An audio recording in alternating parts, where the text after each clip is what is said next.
everyone, it's Michael, and it's time for the February 2021 Orchid Collection update. I have so much to show you. I've kind of renegotiated my grow space, and it is so gorgeous. I couldn't be happier with it, and I'm trying some things I haven't tried before. Now, I'm gonna take you over to the wall so you can see exactly what I'm talking about, but here's the general abstract. I've created a lot more aeration by transitioning all of my plants to one centralized area with ventilated shelves. And I have, generally speaking, been misting all of them at the same time and pouring all of the nutrient solution, the dilute nutrient solution that I'm watering with, directly into the plants and allowing it to drip down onto itself. I know this stresses me out too, but let me explain. I allow water to get into the crowns of the Phalaenopsis. I allow water to get in the crowns of my Epidendums. I allow water to get in everywhere. Now, this would terrify me and be a perfect recipe for bacterial rot if I wasn't sustaining a perfect and intense source of moving air. So I've actually mounted a fan directly above the grow space. So I don't know why I'm telling you all of this. I'm just gonna show you. Okay, let's go look at it right now. You guys, just get a load of this. I could not be more pleased with this. It is so fantastic. And I actually have the fan turned off right now because it is so noisy, but it sustains such powerful moving air that even if I get water in the crowns of the plants, it does seem to dry completely and quickly. And this is really doing great for my plants. None of them have suffered. None of them have experienced any variety of rot. So I really do think that so long as you sustain that moving air, and of course be diligent if you see a plant that has potential pathogens or something that might compromise the other plants, I think you're generally pretty safe. And if that's the case, this might make my life so much easier because honestly, if I can just pour directly into the plant and allow it to overflow and just kind of get onto the floor, that's so infinitely preferable than taking every single plant to the sink, flushing it and bringing it back. And that's really what I've been doing. So the process of watering can take multiple days if I split it into, I don't know, hour-and-a-half long chunks, maybe 3 hour-and-a-half long chunks. So, I mean, it's a long time-consuming process the way I've been doing it, and this is giving me the promise of potentially not having to do it that way anymore, and that really excites me. So here's the thing. I'm not confident that it's a great idea to allow your orchids to share water.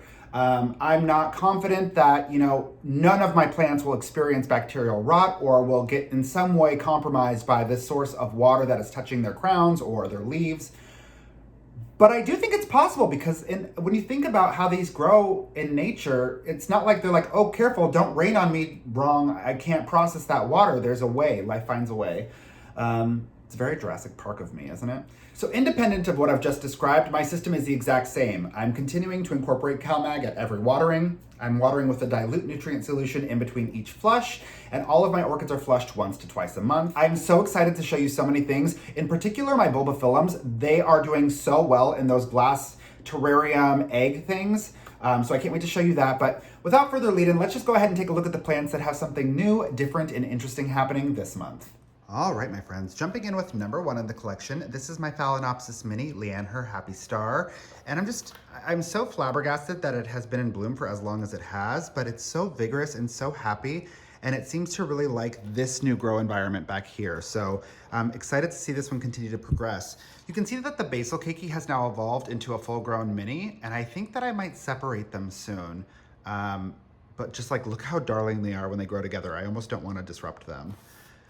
Moving on to number 3 in the collection, this is my Wilsonara Aloha Sparks. This one struggled intensely after a really, really botched job of dividing the plant. If you haven't seen that video, I'll link it below. Never do what I did.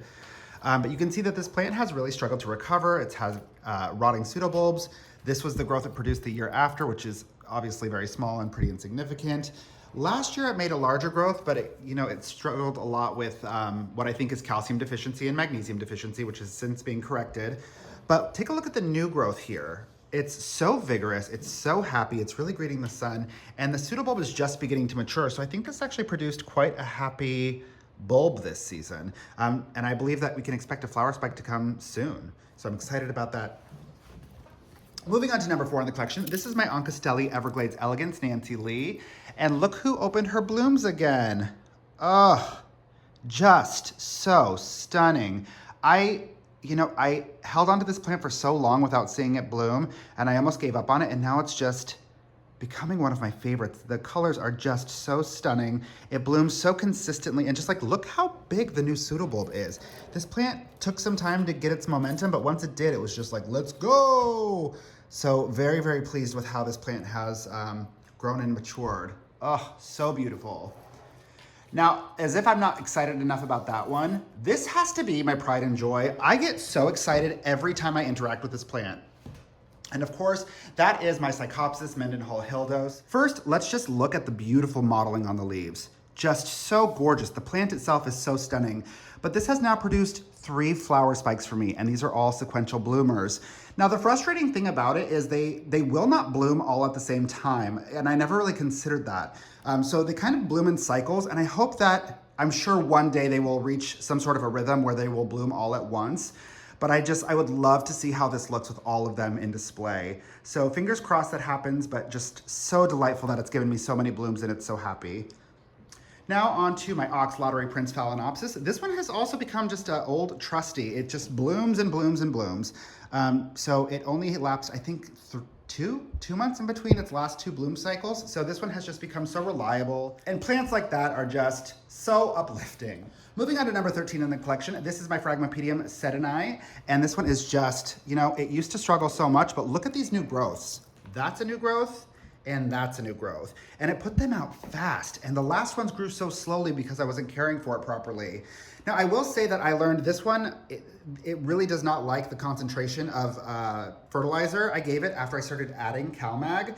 So this one has to definitely get a reduced volume of nutrients. It doesn't seem to like it. And that's a common theme for a lot of my plants this month. But they are doing better than they were without the addition of calcium and magnesium because they're more vigorous. I just think I'm overdoing it with some of them.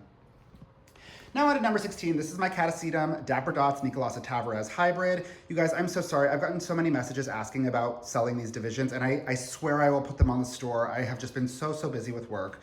But let's just look, I mean, the process of observing this has been such a joy. Look how bizarre this is. So one of the divisions actually popped off itself. It just literally fell off the plant because it's been so vigorous. They're growing right out of the pot. But now it's so interesting to see, look how many of them have new growths coming in.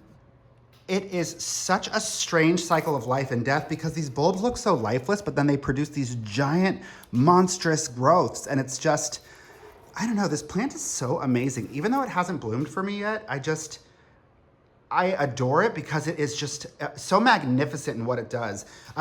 It has produced flower spikes for me repeatedly, and I think now, in retrospect, it probably aborted all of them because of the lack of calcium and magnesium. So here's to this growing season. I think we're gonna make it happen this year. Now on to number 18. This is my Zygopetalum, and this one, I just wanted to showcase a couple of things. This one also did not appear to care for the concentration of nutrient solution I was giving it, so I'm kind of pumping the brakes a bit. But also, look how well it's doing. It has 2 new growths. They're actually growing down for the very first time I've had this plant into the potting medium, which is just sphagnum moss over a reservoir. And you can see it's got a lot of healthy green root tips. Let me take you into the container so you can see what I'm talking about. You see how it's growing straight into the moss? It's much happier than it's ever been before. So I think that the big modification that needs to be made here is it just needs less nutrient solution, and that is easy to do. Now I am so beyond excited about this. So this glass egg terrarium experiment has gone so much better than I ever could have imagined. Let's take a look at number 19. This is my Bubba Fascinator. It's only ever bloomed for me once. It has completely halted its development since, but get a load of this. After I transferred it to this method, it popped out a new pseudobulb, and wouldn't you know it, here comes a flower spike. I didn't know that this was possible, and it's so easy. And if you want to divide the plant, it makes it so simple. I am obsessed with this grow method. I have been kind of back and forth when it comes to water culture. You all know that I'm still continuing to experiment with it. I'll link the video below when I first talk about it.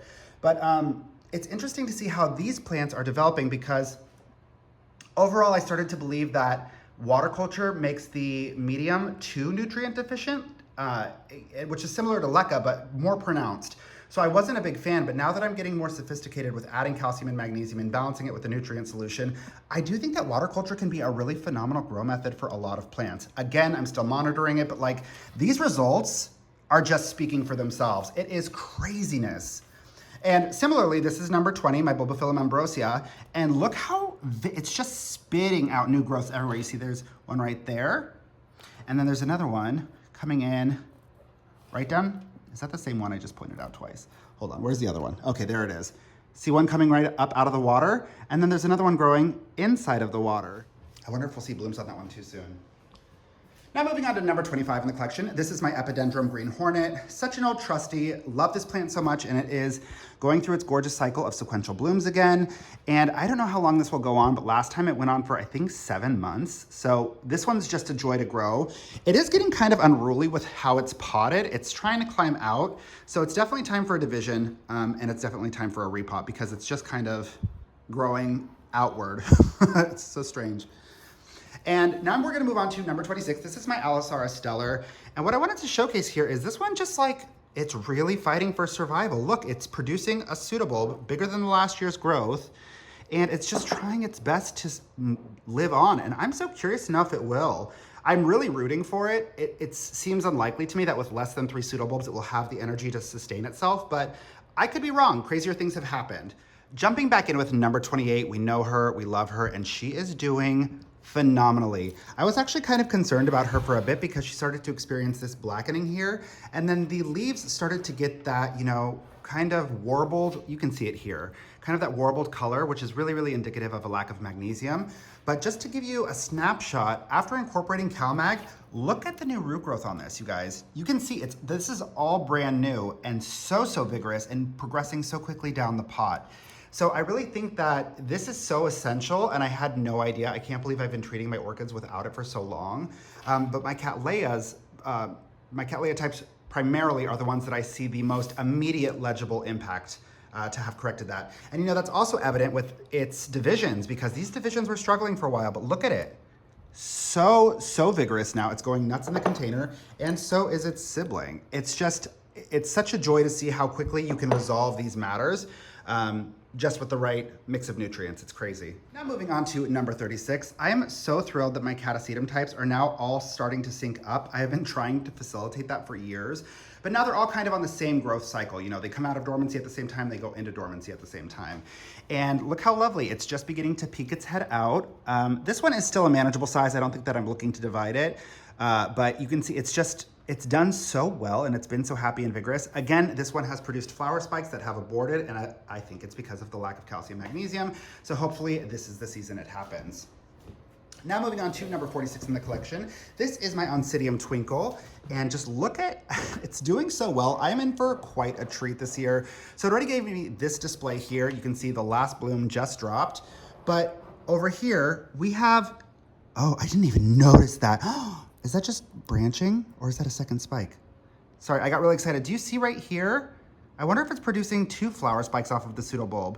It could just be a branch, but I'm not gonna pull the leaf back because I don't wanna break it, but wow. So anyway, this one is giving me these beautiful spikes and then 2 more beautiful spikes back here. It's just so happy and really, really well established. So I think that the addition of CalMag was beneficial for this one, but it did burn some of the leaf tips. So again, this is another one that I kind of have to watch the levels. Now moving on to number 47, I'm so excited, you guys. This is the very first Paphiopedilum I've ever gotten to spike for me again. And I think that they just don't like semi-hydroponics, and that's why they've never bloomed for me. This one is actually growing in just straight sphagnum moss over a tiny reservoir of leca, just for good drainage. And it's doing so well, but I actually don't think that the medium was the big changing factor for this one that prompted the flower spike. I think it was the light levels. Believe it or not, this is sitting on the top shelf over here.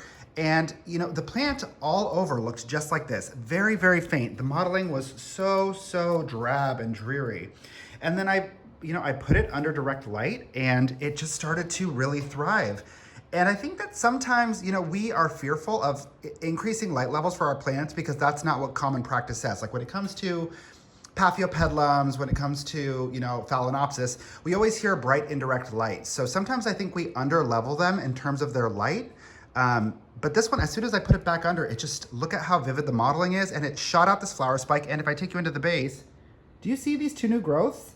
I've had this for a very long time and nothing has happened with it. So that's doing really well.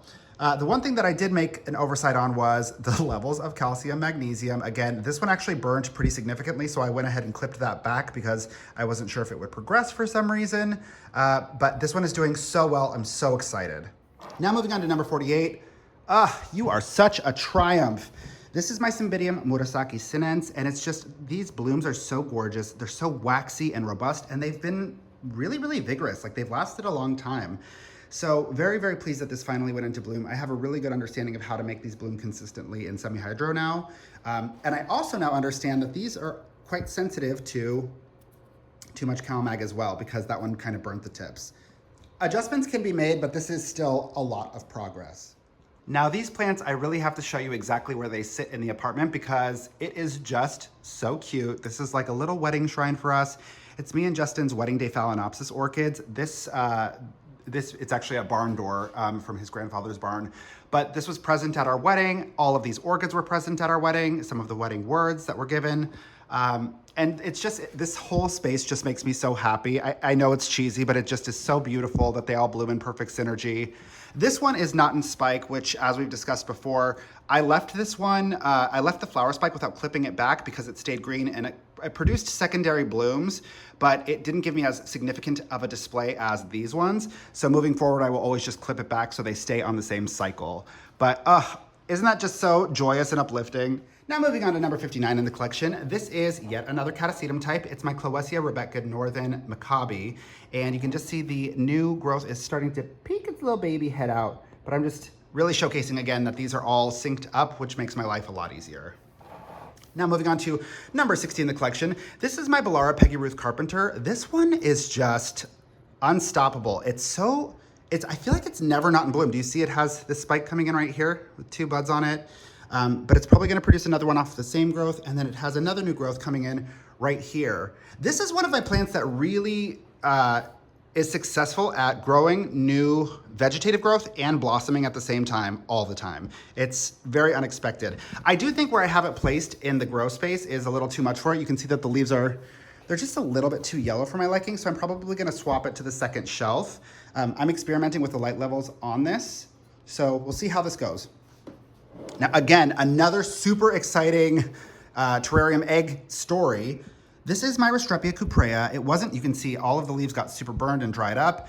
Then it started to create these secondary ones when I transitioned it to water culture, but this is like water culture amplified. And look how successful it's been. Do you see the 2 new growths? Actually, I'm just gonna take this lid off so you can see it even closer. Look. It has these 2 gorgeous new leaves coming in, and I have a sneaking suspicion that we're gonna see flower spikes from both of those in the coming month, because this has bloomed for me once before. I almost didn't even notice it because it happened so closely to the water level, but this one has really appreciated the additional ambient humidity afforded by this grow method. So I'm just so thrilled to see how it's doing. And last but certainly not least, we're gonna move on to number 67, my Epidendrum hybrid rose. And this is one that Justin just kind of randomly brought home. I wasn't super thrilled about it, but now I am obsessed with it. Look at this, you guys. How stunning. And it's so peculiar because this is also a sequential bloomer. And I want you to see just how long it bloomed for me last time. Do you see how as we progress up this flower spike, you start to see these little notches? These little, almost, they look like threads. Those were every single spot that this plant produced a bloom, and it just kept growing up and up and up and up. And it's still not done blooming. It became so top heavy and ridiculous that it fell over. So you can see this one has just begun to bloom, and I have so much more to look forward to.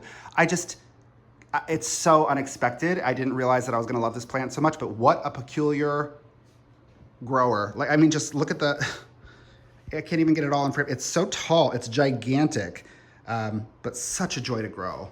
And with that, that's pretty much it. Thank you so much, as always, for choosing to spend your time with me. If you have any questions, concerns, or feedback, go ahead and leave it in the comment section below. Be sure to support one another in the comment section because I'm so seldom available to do so. Don't forget to click subscribe and have a beautiful rest of your day. Mwah! Love you guys. Bye.